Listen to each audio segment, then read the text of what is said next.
Une erreur classique qu'il ne faut pas faire, c'est d'utiliser ces moyens-là de manière séquentielle, c'est-à-dire les uns après les autres. D'abord, on commence par son réseau. Déjà parce que c'est plus simple, parce qu'on peut le faire de manière détournée sans s'afficher en tant que chercheur d'emploi. Tiens, si tu entends quelqu'un qui te parle de ça, ça peut m'intéresser. Voilà. On le fait de manière un petit peu détournée. Et puis le temps passe et on se dit qu'il faut dynamiser un petit peu la chose et on commence à être consommateur de l'emploi. C'est-à-dire qu'on va sur les sites d'emploi et on lit les annonces. Les entreprises ont des produits, ces produits sont des postes et on est consommateur de ces postes-là. On regarde les rayonnages, est-ce qu'il y en a qui nous plaisent et qui ne nous plaisent pas. Et puis le temps passe et là on se dit qu'il faudrait peut-être dynamiser le processus et on pose son CV sur les sites d'emploi avec le sentiment, alors encore une fois qu'il y a un sentiment erroné, mais ce sont le sentiment que nous décrivent les candidats, de devenir le produit. C'est-à-dire qu'on était consommateur et on regardait des postes sur les linéaires et on devient un CV sur un linéaire que les entreprises vont regarder. Donc on passe de consommateur à produit.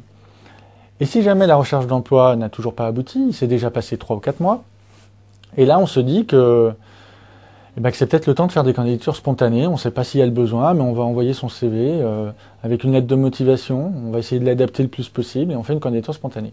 Et là c'est vécu par beaucoup de candidats comme de la mendicité. Donc on est passé de consommateur à produit à mendiant. Alors encore une fois, c'est complètement erroné ce sentiment-là. Mais on le constate. On constate que les candidats ont ce sentiment. Ça comporte 2 problèmes majeurs.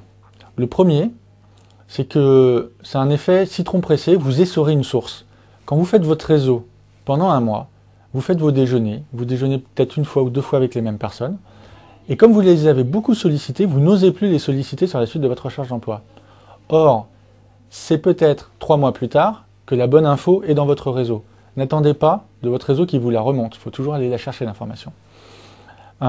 Et comme vous l'avez sollicité, vous n'osez plus le faire. C'est la même chose sur les recherches d'annonces. Si vous ne faites que ça, au bout d'une semaine, vous les aurez toutes lues, les annonces. Et des nouvelles chaque jour, il n'y en a pas des milliers. Et donc vous aurez l'impression que la source s'est tarie. C'est pour ça que vous allez passer au dépôt de CV et au spontané. Mais la source ne se tarit jamais. C'est-à-dire que peut-être que dans 3 semaines, la bonne offre sera là. Mais si vous avez le sentiment que vous avez écumé les annonces et qu'en fait le poste que vous recherchez n'est pas dedans, vous ne le ferez plus. Donc la première erreur, c'est celle d'essorer une source, la métaphore avec le citron pressé. La deuxième, c'est qu'elle est psychologiquement destructrice. C'est que vous avez l'impression de vous enfermer et de passer dans des impasses à chaque nouveau moyen. Et ce qui fait que, en plus, vous allez rediriger la recherche vers des postes de moins en moins intéressants.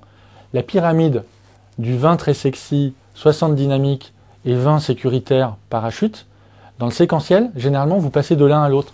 C'est-à-dire qu'au début, vous dites, bon, je suis un petit peu en recherche, mais je ne chance que si je trouve quelque chose de fantastique. Puis, en avançant, vous dites, bon, je vais déjà me recentrer sur des choses plus classiques, plus terrain, qui sont vos 60 de milieu. Et c'est au bout des 6 mois où vous vous dites, bon, je vais baisser mon salaire, j'accepte de ne pas progresser. Alors qu'encore une fois, c'est peut-être à ce moment-là que sur le marché, l'offre fantastique existe. Donc il ne faut surtout pas être séquentiel dans la recherche d'emploi. Il faut utiliser ces moyens en même temps et de manière égale.